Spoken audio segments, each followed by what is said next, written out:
दोस्तों, social media पर एक सवाल पूछा जा रहा है कि जब वक्फ बिल को लेकर संसद में 2 बजे रात तक वोटिंग चल रही थी तो उस समय प्रधानमंत्री मोदी क्या कर रहे थे, वो वोट देने क्यों नहीं आए। सोशल मीडिया के तमाम प्लेटफॉर्म पर ऐसे सवाल पूछे जा रहे हैं। साथ ही सोशल मीडिया पर एक भ्रम या सवाल पैदा किया जा रहा है कि वक्फ अगर किसी संपत्ति पर हाथ रख देता है तो वो संपत्ति वक्फ की हो जाती है। मैं इस वीडियो में 20 ऐसे उदाहरण के साथ बताऊंगा जहां वक्फ हार गया है और वक्फ ने जिस संपत्ति पे हाथ रखा था, हाई कोर्ट ने और सुप्रीम कोर्ट ने उस फैसले को बदल दिया है। ऐसे 20 से अधिक उदाहरण मैं आपको बताऊंगा इसी वीडियो में। वीडियो थोड़ी सी बड़ी हो जाएगी, लेकिन अगर वक्फ के बारे में आपको जानकारी सच में चाहिए और सच में आप वक्फ के बारे में, भारत के वक्फ के बारे में समझना चाहते हैं तो यह वीडियो सुटेबल है। इंटरनेट में इतनी रिसर्च वाली वीडियो अभी तक मेरे ख्याल से उपलब्ध नहीं है, क्योंकि जो भी वीडियो इंटरनेट पे बनाई जा रही है, क्योंकि ट्रेंडिंग टॉपिक है, वो एक दूसरे को देख के बना रहे हैं। शायद चीजों को नहीं पढ़ा जा रहा है, समझा नहीं जा रहा है और अलग अलग चीजों को अलग अलग ढंग से प्रस्तुत किया जा रहा है। इस वीडियो में मैं नए वक्फ जो संशोधन होके आ रहा है उसको भी बताऊंगा कि ये 2024 में है, क्या अच्छा हुआ है इसमें। इससे पहले जो था जिसमें भ्रम फैला हुआ है उसको भी हम लोग समझेंगे कि उसमें क्या ऐसा था जिसे भ्रम फैलाया जा रहा है। जैसे दूसरा भ्रम यह है कि वक्फ बोर्ड में मौलाना लोग जो बड़ी बड़ी दाढ़ी लेके बैठ जाते हैं और जिस पे फैसला कर देते हैं वही हो जाता है, जबकि ऐसा नहीं होता है। उसमें आईएएस रैंक का, कमिश्नर रैंक का अधिकारी अध्यक्ष होता है और उसका चयन जो वक्फ नहीं करता है, मौलाना मौलवी नहीं करते हैं, सरकार करती है प्रदेश की। इस पर भी चर्चा करेंगे कि इसका चयन कैसे होता है। साथ ही इस वीडियो में मैं बताऊंगा कि इस पूरे वक्फ पे विपक्ष क्या कह रहा है, मुसलमान क्या कह रहे हैं और क्या जेन्युइन बातें कही जा रही है। साथ में यह भी बताऊंगा कि इस वक्फ बिल के बाद किन नेताओं ने इस्तीफा दे दिया विरोध में। इसको भी समझने की कोशिश करेंगे और एक चीज को और समझेंगे कि वक्फ के पास असल में संपत्ति कितनी है। कुछ लोग कह रहे हैं कि तीसरे नंबर पे संपत्ति है, कुछ लोग कह रहे हैं बहुत संपत्ति है। इस विषय को भी समझेंगे क्लियर तरीके से कि किसके पास कितनी संपत्ति है। तो यह वीडियो आपके लिए इंपॉर्टेंट है, क्योंकि भ्रम और राजनीति से भरा यह वीडियो नहीं है। भले ही मैंने प्रधानमंत्री मोदी को लेकर शुरुआत में बातें कही कि प्रधानमंत्री मोदी इस वोटिंग में शामिल नहीं हुए, हालांकि ये ट्विटर पे सवाल पूछे जा रहे हैं, लोग पूछ रहे हैं, तो मैंने आपसे पूछ दिया कि आपको अगर इस विषय में नॉलेज है तो आप पूछिएगा, वरना बीजेपी को टैग करके पूछिएगा कि क्यों नहीं है। लेकिन सबसे पहले समझिए कि कहां से मामला शुरू होता है और क्या क्या ऐसे मामले हैं जो भ्रम बने हुए हैं। क्योंकि समाज में मुसलमान हो या हिंदू हो, वो ठीक से वक्फ को समझ ही नहीं रहा है। कुछ लोग काली पट्टी बांध के घूम रहे हैं, तो कुछ लोग जय श्री राम कह रहे हैं, बहुत अच्छा हो गया, एकदम अकड़ निकल गई, ऐसे हो गया वैसे हो गया। इसको समझ लीजिए कायदे से कि आप पे क्या असर पड़ेगा, किसको नुकसान होगा, किसको फायदा होगा। तो सबसे पहले समझिए कि मामला शुरू क्या हो, कहां से होता है। अगस्त 2024 में बिल जो है संशोधन बिल, वक्फ संशोधन बिल 2024 लोकसभा में पेश किया जाता है। उसके बाद इस बिल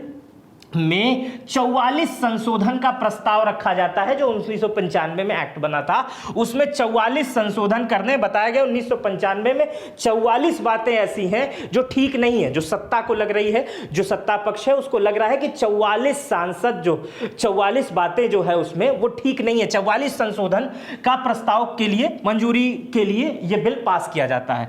उसके बाद यह बिल जो है जेपीसी के पास चली जाती है। जेपीसी को समझ लीजिए, जेपीसी मतलब ज्वाइंट पार्लियामेंट कमेटी।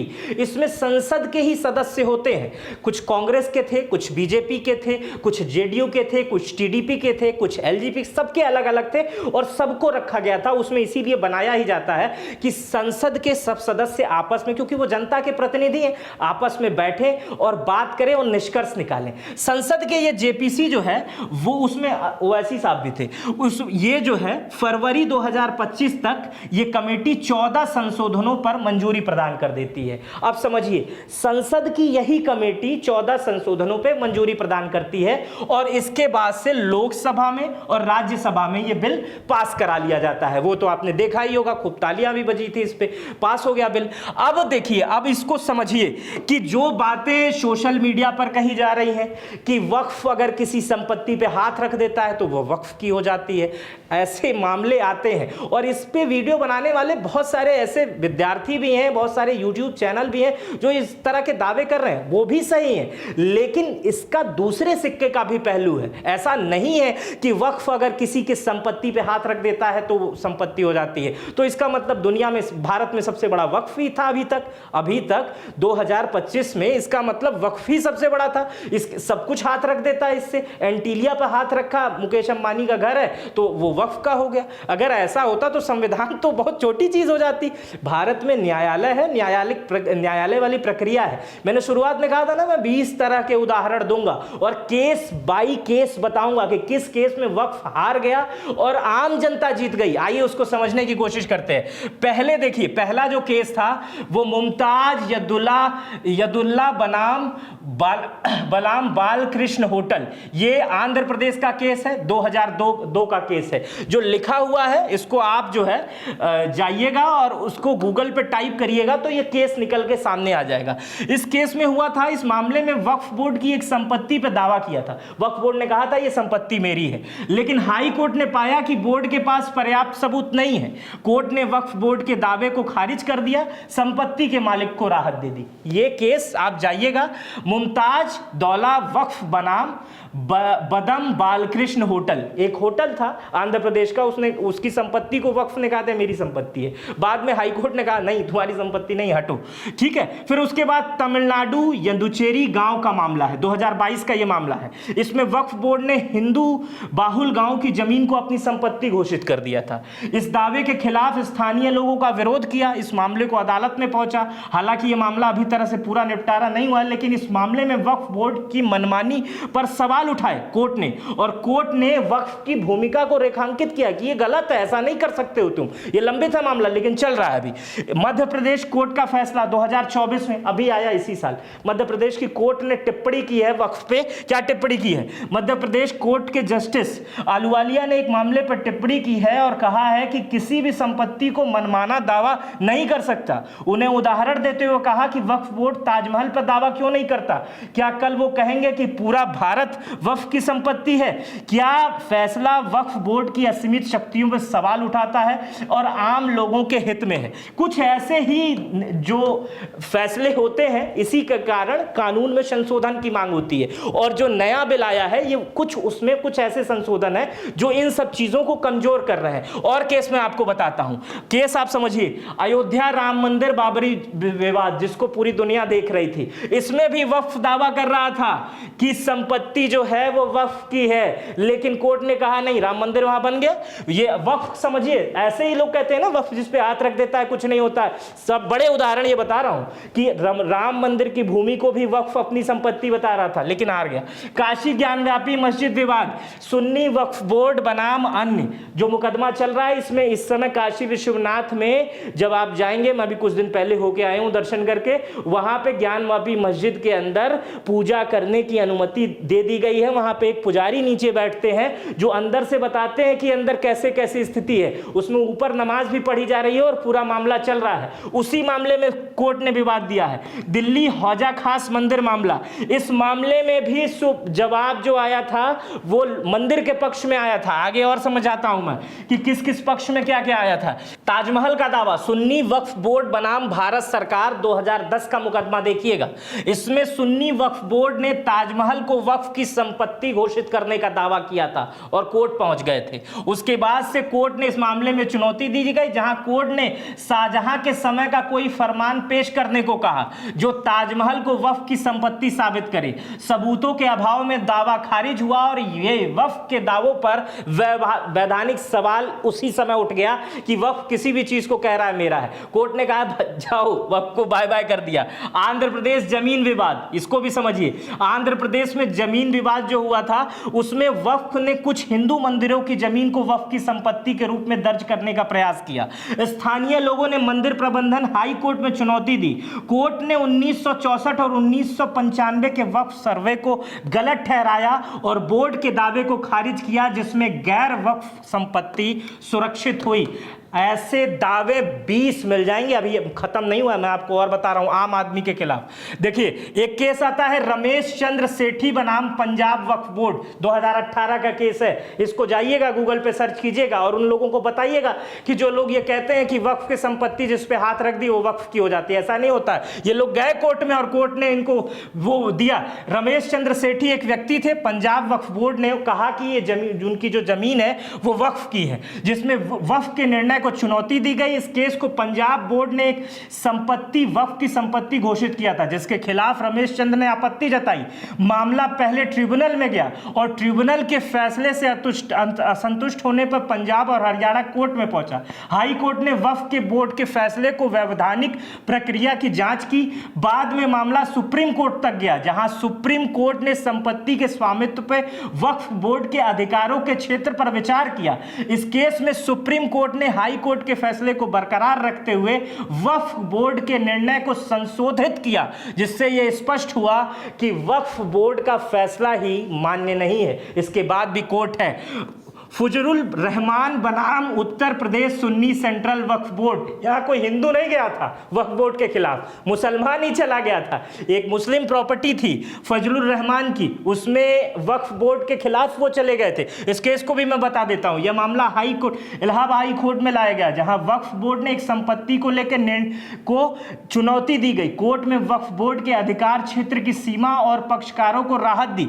बाद में सुप्रीम कोर्ट ने इसकी पुष्टि की, जिसमें प्राकृतिक न्याय के सिद्धांतों की बात की गई। अगला केस मैं बता देता हूं, राज्य वक्फ बोर्ड बनाम कमल अहमद। यहां भी एक मुस्लिम व्यक्ति वक्फ बोर्ड के खिलाफ गया और इसमें भी राहत किसको मिली? वक्फ बोर्ड को नहीं, जो कोर्ट में गया था उसको राहत मिली।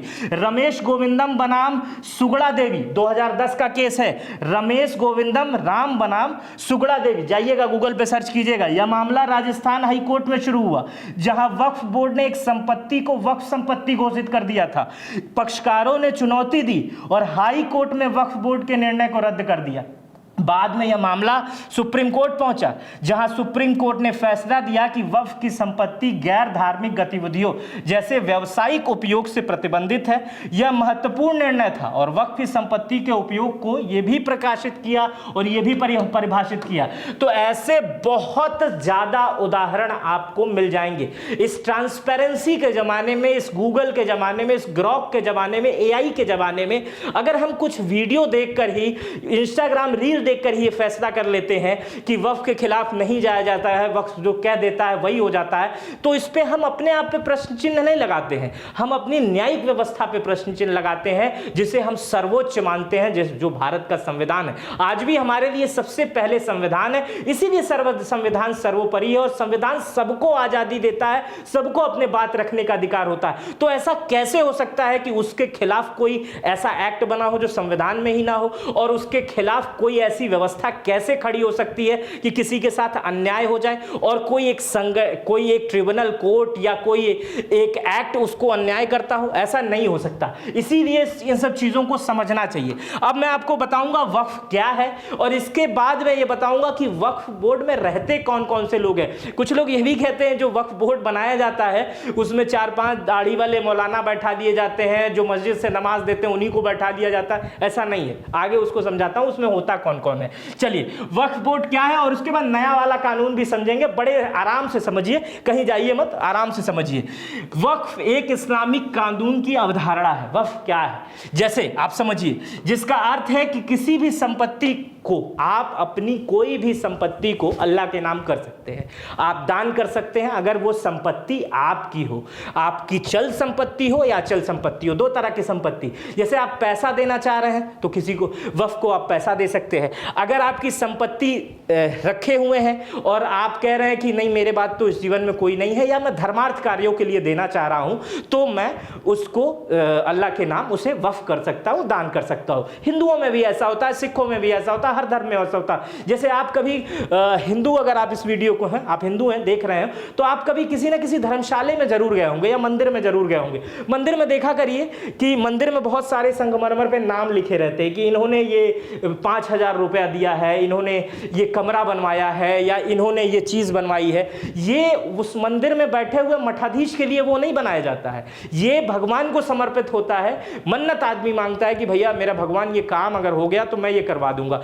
या मेरे इनकम का हिस्सा बहुत बड़ा है, मैं जो है इस मंदिर में दान कर दूंगा। तो इसी तरह वक्फ भी होता है। जब एक मुसलमान को ये लगने लगता है कि इस्लाम के काम के लिए, इस्लाम के बढ़ावे के लिए, या किसी मदरसे के लिए, शिक्षा के काम के लिए, किसी भी समाज सेवा के लिए वो धर्मार्थ करना चाहता है तो वक्फ करता है। आगे समझते हैं। इसमें कोई भी मुसलमान अपनी संपत्ति अल्लाह के नाम कर सकता है, कोई भी मुसलमान, और बहुत पहले से चला आ रहा है। और ये तब से वक्फ चला आ रहा है जब से दस्तावेजीकरण नहीं हुआ था। दस्तावेजीकरण मतलब किसी भी चीज का रिकॉर्ड नहीं। इस्लाम आया तब से वक्फ चल रहा है और तब से वक्फ किया जा रहा है। मुगल भी वक्फ किया करते थे, उससे पहले भी जो आए किया करते थे। हालांकि ये कहानी बहुत बड़ी हो जाएगी कि मुगल जब आए तो अंग्रेज उसके बाद आए तो उनके वक्फ पे बहुत रोक लगाई गई कुछ दिनों तक। बहुत इस पे कंट्रोवर्सी है इन सब चीजों पे। इस पे एक बड़ा अलग वीडियो बन सकता है कि कोई भी मुसलमान अगर वक्फ कर देता है तो वो संपत्ति एक बार अगर चली गई,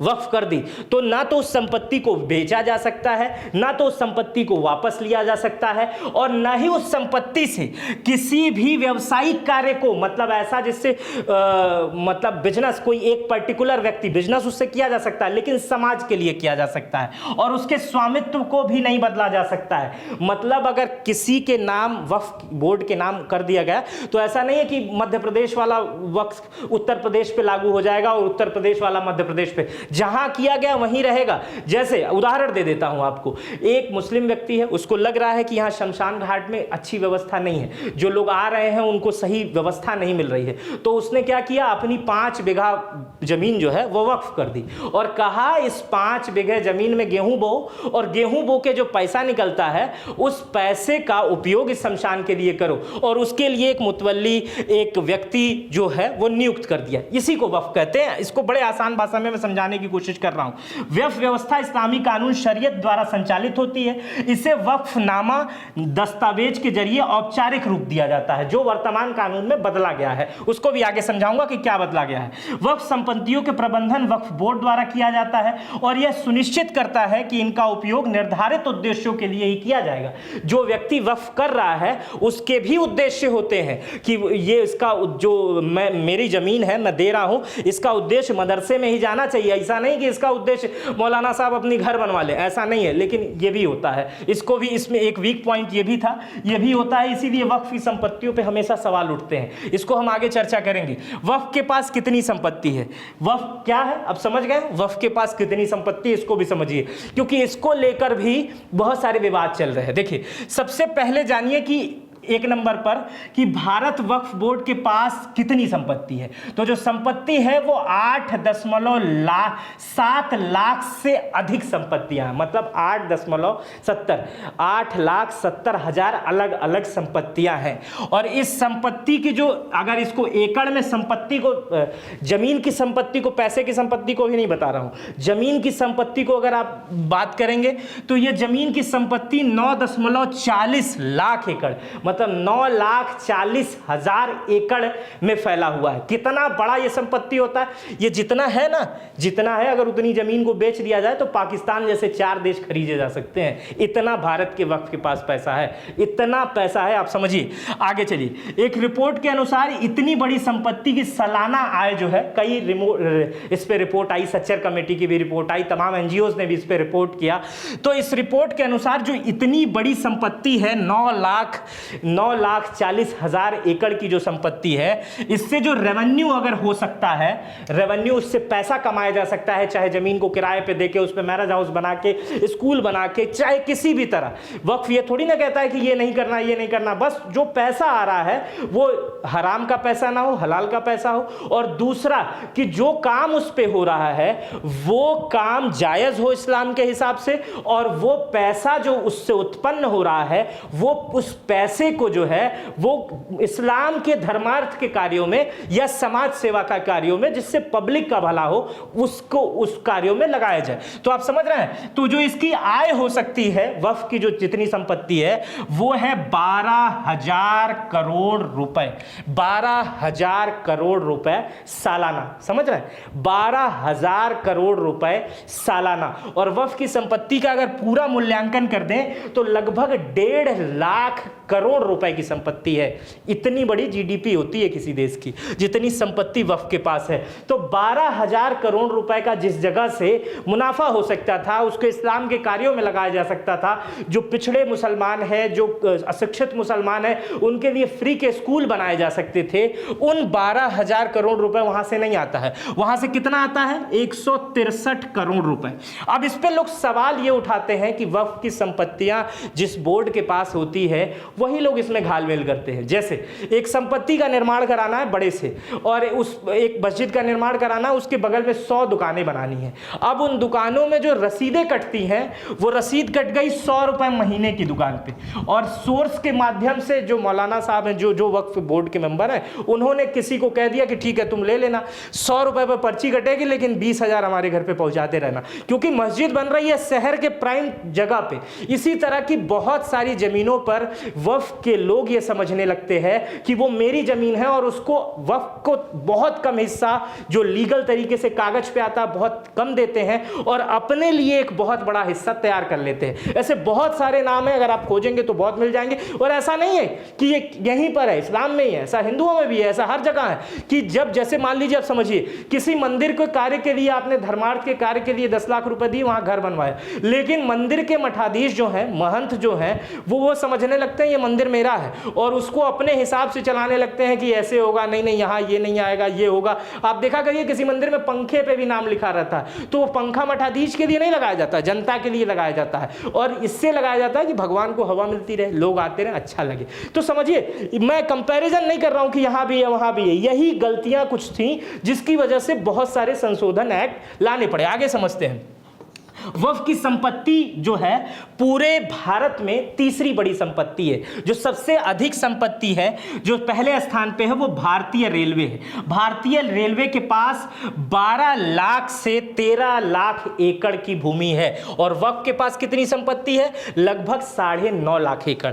और उसी तरह दूसरे स्थान पर रक्षा मंत्रालय यानी सेना, उसके पास से 17 लाख एकड़ से 18 लाख एकड़ तक की भूमि है। तो अब आप समझ गए वक्फ के पास कितनी संपत्ति और संपत्तियों का उपयोग क्यों, क्या, कहां कहां हो रहा है। अगर आप मुसलमान हैं, इस वीडियो को देख रहे होंगे, तो आप बड़े आसानी से समझ रहे होंगे कि इतनी वक्फ की संपत्ति है, इस पे कौन रह रहा है, इस पे मकान किसके बने हुए हैं, और किसको किसको अलॉट होता है, हमें क्यों नहीं हुआ, ये सब तमाम चीजें सोच रहे हैं ना। क्योंकि 12 लाख करोड़ रुपए अगर सालाना आ सकता है और वहां 168 करोड़ रुपए आ रहा है, तो कुछ तो सवाल होगा, कुछ तो गड़बड़ है।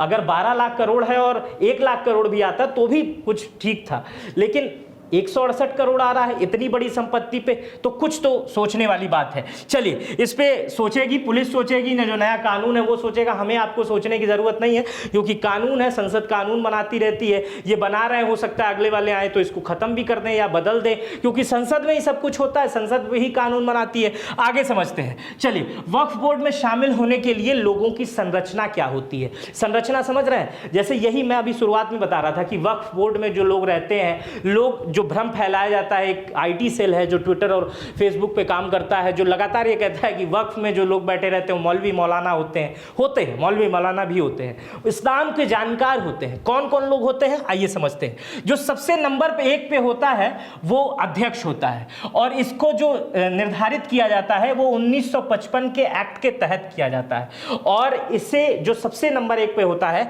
वो अध्यक्ष होता है। अध्यक्ष कौन होता है? अध्यक्ष जो होता है उसकी नियुक्ति राज्य सरकार के द्वारा होती है। मतलब अगर उत्तर प्रदेश में आप ये वीडियो देख रहे हैं उत्तर प्रदेश से, तो उत्तर प्रदेश सरकार नियुक्त करती है, राज्य सरकार। महाराष्ट्र से देख रहे हैं आप तो महाराष्ट्र सरकार नियुक्त करती है वक्फ बोर्ड का अध्यक्ष।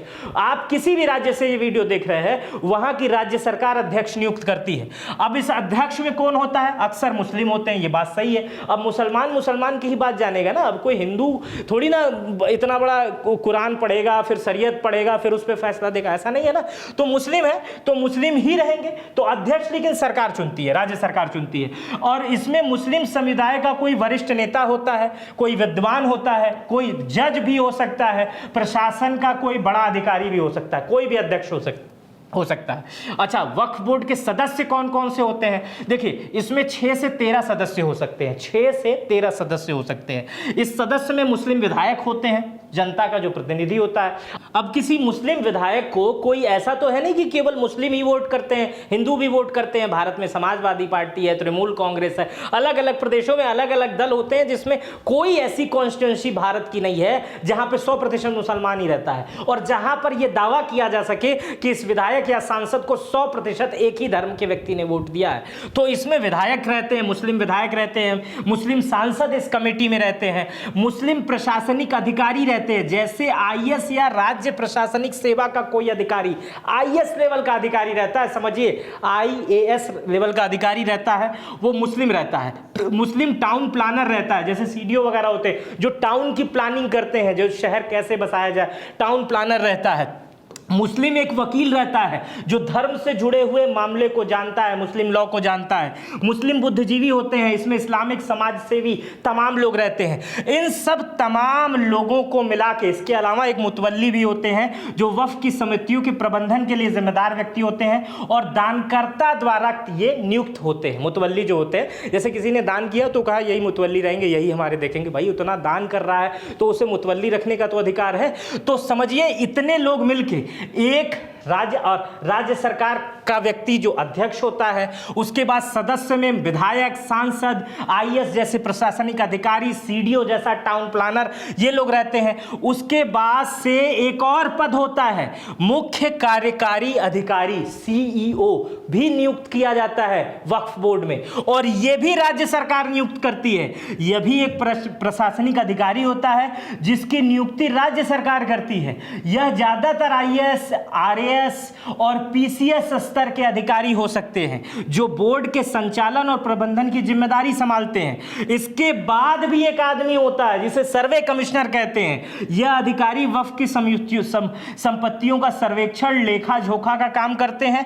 ये सदस्य मिलकर वक्फ की संपत्तियों का प्रबंधन और संरक्षण का उपयोग सुनिश्चित करते हैं, और ये भी आईएएस अधिकारी ही होते हैं, और इसकी नियुक्ति में भी राज्य सरकार का हाथ होता है। तो आप बताइए कि इतने बड़े जो बोर्ड बनता है, इसमें इतने लोग हैं, तो ये बोर्ड किसी के ऊपर ऐसे ही हाथ रख देगा?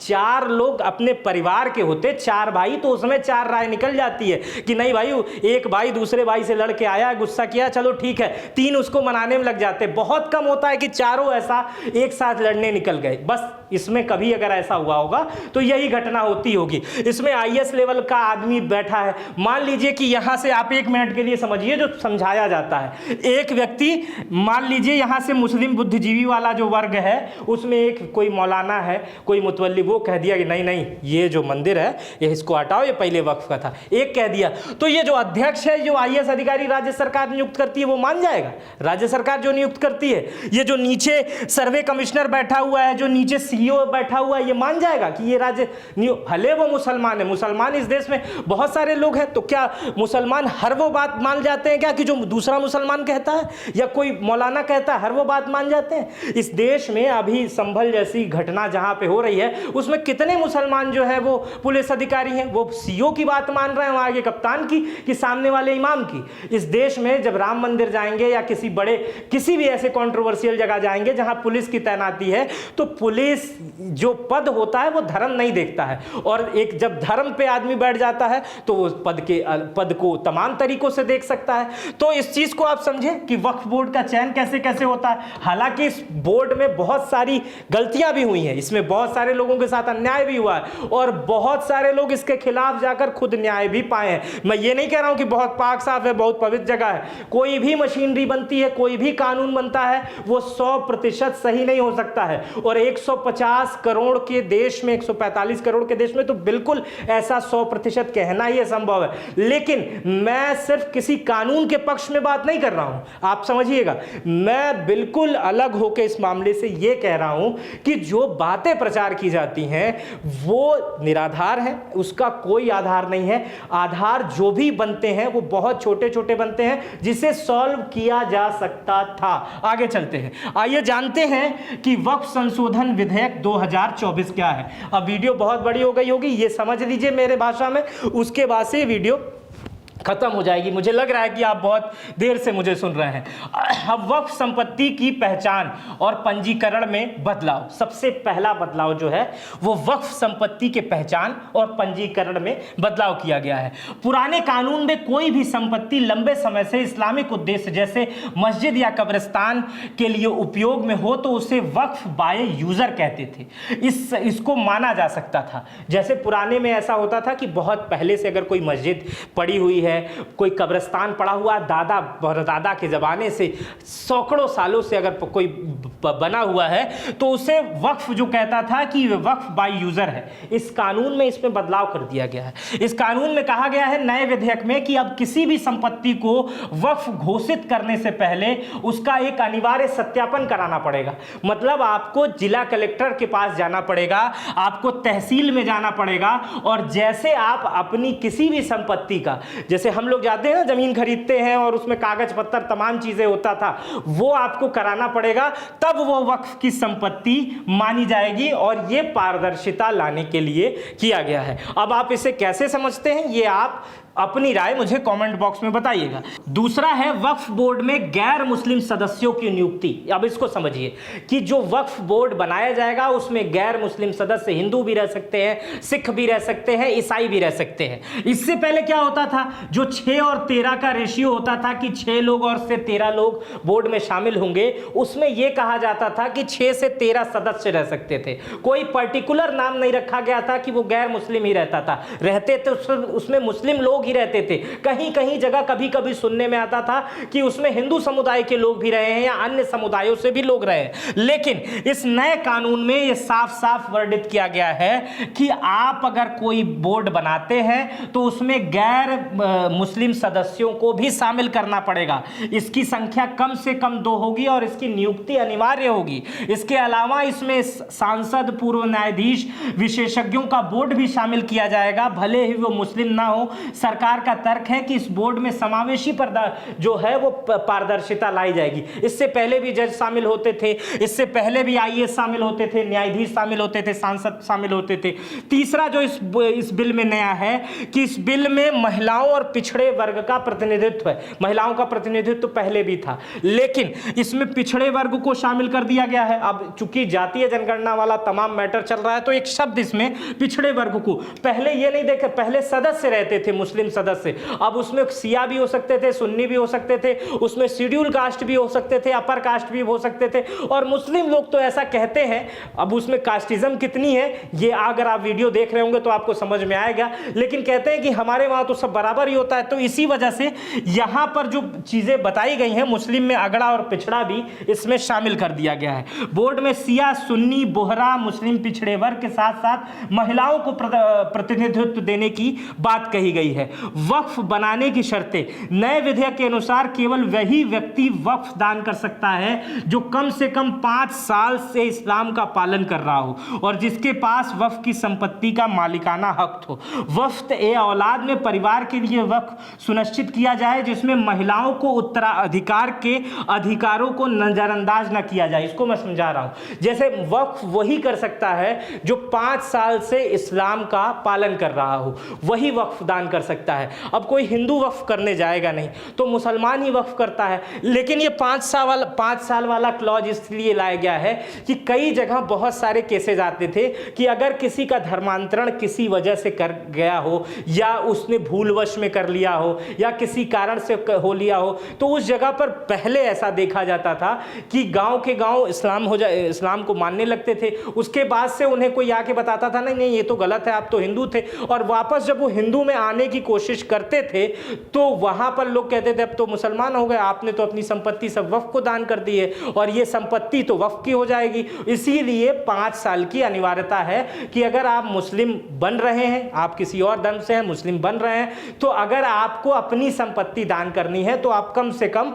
5 साल आप इस्लाम को मानते हुए हों। दूसरा कि जो वक्फ औलाद होती है, जैसे कुछ लोग अपने परिवार को भी वक्फ करके जाते हैं कि भैया ये मेरी चाचा का परिवार देखेगा, ये करेगा, तो उसमें जो व्यक्ति वक्फ कर रहा हो वो ये ध्यान रखे कि उसके घर में वक्फ करने से पहले कोई महिला तो नहीं बची है। कोई महिला अगर बची हुई है तो भी वो वक्फ नहीं कर सकता है, वो उस महिला के वो संपत्ति उस महिला के उत्तराधिकार में आ जाएगी, वो उत्तराधिकारी वो महिला बन जाएगी। इस कानून में ये नया है। इसको आइए और समझते हैं कि जानते हैं कि वक्फ संशोधन बिल और ठीक से समझते हैं। सर्वेक्षण और निगरानी। वक्फ में पुराने कानून में वक्फ की संपत्तियों को वक्फ बोर्ड सर्वेयर द्वारा किया जाता था, जिम्मेदारी दी गई है, लेकिन अब यह जिम्मेदारी कलेक्टर को दी गई है। मैं बता रहा था ना कि वहां सर्वेयर एक बनाया जाता है जो एक अधिकारी वर्ग का व्यक्ति होता है, कमिश्नर रैंक का या आईएएस रैंक का व्यक्ति होता है। अब यह काम जिलाधिकारी कलेक्टर को दी गई है, या कमिश्नर करेगा या कलेक्टर करेगा, मतलब ये अब कलेक्ट्रेट में आ जाएगा। जो राज्य राजस्व कानून सर्वेक्षण करेगा। केंद्र सरकार को वक्फ खाते का ऑडिट कराना होगा जो पहले राज्य सरकार के पास था।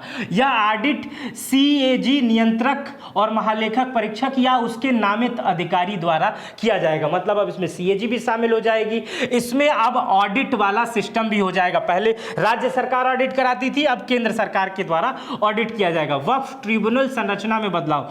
वक्फ विवादों से निपटने के लिए ट्रिब्यूनल बोर्ड था, ट्रिब्यूनल था।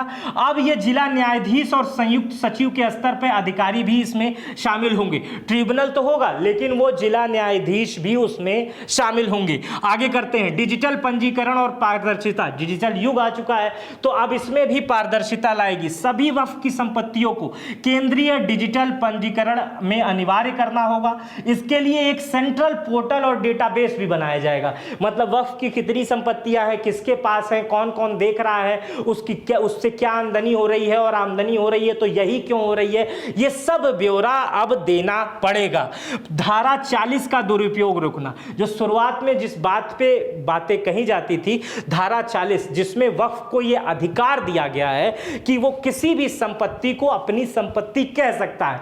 मान सकना और कह सकने में बड़ा अंतर है। मैं ये कह रहा हूं कि आप जो है बहुत अच्छे आदमी हैं, ये मानना और कहने में अंतर है। वक्फ कह सकता है, वक्फ ये उसको वक्फ कह सकता है कि ये मेरी संपत्ति है। उसके बाद से अगर उस व्यक्ति को नहीं लग रहा है कि ये वक्फ गलत कर रहा है तो वो पहले वक्फ के ट्रिब्यूनल में जाएगा। वहां पर वो मैं बताया ना, वो बोर्ड बैठा रहेगा, और उससे भी अगर वो सुरक्षित नहीं महसूस करता है कानून का, उसमें भी उसको लगता है कि मेरे कानून का रक्षा नहीं हो रही है, तो उसके खिलाफ वो हाई कोर्ट जाएगा। यही धारा 40 की इसमें और मजबूत बनाया गया है, जिसमें तमाम तरीके के न्यायाधीश और तमाम तरीके के अलग अलग जगहों पर अलग अलग पैटर्न के लोगों को शामिल किया गया है। सरकार का दावा है यह वक्फ संपत्तियों को प्रबंधन आधुनिक और पारदर्शिता और जवाबदेही लाएगा। इससे गरीब मुस्लिम महिलाओं बच्चों को लाभ होगा।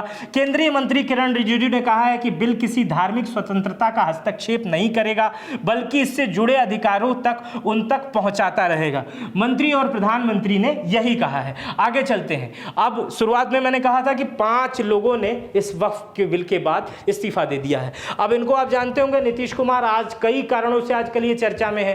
कभी किसी महिला को कंधे पे हाथ रख देते हैं, कभी राष्ट्रगान में ताली बजाने लगते हैं, कभी मुस्कुराने लगते हैं। अब ऐसा क्यों कर रहे हैं ये नहीं जान रहे हैं, लेकिन ये इस समय भारतीय जनता पार्टी का समर्थन कर रहे हैं। इनके सांसदों ने वोट दिया है, वक्फ बिल जो संशोधन पास हुआ उसके पक्ष में वोट दिया है, लेकिन इसके बाद से इनके पार्टी के कुछ पुराने साथी इनसे नाराज हो गए। और इसमें शामिल है मोहम्मद कासिम अंसारी, मोहम्मद शहनवाज मलिक जो बिहार जेडीयू अल्पसंख्यक प्रकोष्ठ के प्रदेश सचिव थे, राजू नैयर यूथ के पूर्व राज्य सचिव थे, तबरेज सिद्दीकी अल्पसंख्यक विभाग के प्रदेश महासचिव थे, नदीम अनवर ये जेडीयू के विधेयक समर्थन के विरोध में ये लोग जो है वो छोड़ के चले गए। ये इनके नेता लोग थे और ये इन्हें कह दिए हैं कि हमें वक्फ बिल पसंद नहीं है, हम इसे नहीं पसंद करते हैं और अगर जेडीयू ने इसका समर्थन किया है तो गलत किया है, इसलिए हम इस पार्टी से इस्तीफा देते हैं। तो ये लोग थे। अब मैं आपको बता रहा हूं कि मुस्लिम संगठन और विपक्ष इस मामले को लेकर क्या कह रहा है। ये वीडियो का अंतिम पार्ट है, इसके बाद से वीडियो खत्म है। All India personal law board और अन्य संगठनों का कहना है कि यह वक्फ की संपत्ति सरकार के नियंत्रण बढ़ाने और मुस्लिम समुदाय के अधिकारों को कम करने की साजिश है। यह ऑल इंडिया मुस्लिम बोर्ड कह रहा है कि साजिश के तहत सरकार कर रही है कि मुस्लिमों की संपत्ति को कम करने के लिए और सरकार का नियंत्रण बढ़ाने के लिए। दूसरा, वक्फ बोर्ड बाय यूजर, अभी मैंने आपको समझाया, को हटाने से मस्जिद, दरगाहों और कब्रिस्तान की स्थिति खतरे में पड़ सकती है, ऐसा मुस्लिम बोर्ड कह रहा है। गैर मुस्लिम सदस्यों की नियुक्ति को धार्मिक स्वायत्तता पर हमला माना जा रहा है। जैसे उसमें जो अनिवार्य कर दिया गया है गैर मुस्लिम सदस्यों की नियुक्ति, उसमें मुस्लिम बोर्ड ये कह रहा है कि ये हमारे धर्म की स्वायत्तता पर हमला है। हमारे धर्म में कोई और धर्म का व्यक्ति कैसे आके कह सकता है कि नहीं नहीं ये बात सही है, जब उसे वो बात मालूम ही नहीं होगी तो वो निर्णय कैसे देगा, यही सवाल उठा रहे हैं। कांग्रेस सांसद गौरव गोगोई, जिनका भाषण आपने संसद में सुना होगा, उन्होंने कह रहे हैं कि नया वक्फ संशोधन बिल संविधान को कमजोर कर रहा है। नया वक्फ संशोधन बिल मुस्लिम धर्म को डिफेम करने के लिए लाया जा रहा है। इस बिल से हिंदू मुस्लिम में दरार आएगी। यह बिल मुस्लिम समाज को कमजोर करेगा। यह वक्फ संशोधन बिल मिसलीड बिल है। आप समझ रहे हैं, मिसलीड बिल है ये वक्फ संशोधन बिल। ये मेरे एक भी शब्द नहीं है, ये गौरव गोगोई ने कहे हैं। और उसके बाद भटिंडा से सांसद है हरमीत सिंह कौर, आप इनको जानते होंगे, ये बोल रही हैं कि ये मुसलमानों की जमीन को कब्जा करने के लिए और उनके पैसे को कब्जा करने के लिए ये बिल बनाया जा रहा है और ये ठीक नहीं है। तो संसद में जो विपक्ष में थे वो उन लोगों ने कहा ये बिल ठीक नहीं है, जो पक्ष में थे वो इसकी खूबियां गिनवाते थक नहीं रहे हैं, वो खूब खूबियां गिनवा रहे हैं। फिलहाल आपने समझा होगा इतने देर में इस बिल को। अगर मुझे करेक्ट आपको करना है तो आप कमेंट बॉक्स में आइएगा, अगर कुछ गलती हुई होगी तो भी बताइएगा। फिलहाल आप इसको अब तक किस नज़र से देख रहे हैं, मेरी इस वीडियो को आप किस नज़र से देखते हैं, ये सब अपनी राय कमेंट बॉक्स में दीजिएगा। मेरा नाम मित्र प्रकाश है, चैनल पे नए हैं तो सब्सक्राइब कर बेल आइकन दबा दीजिएगा। अपना बेहद ख्याल रखिएगा। बहुत बहुत शुक्रिया।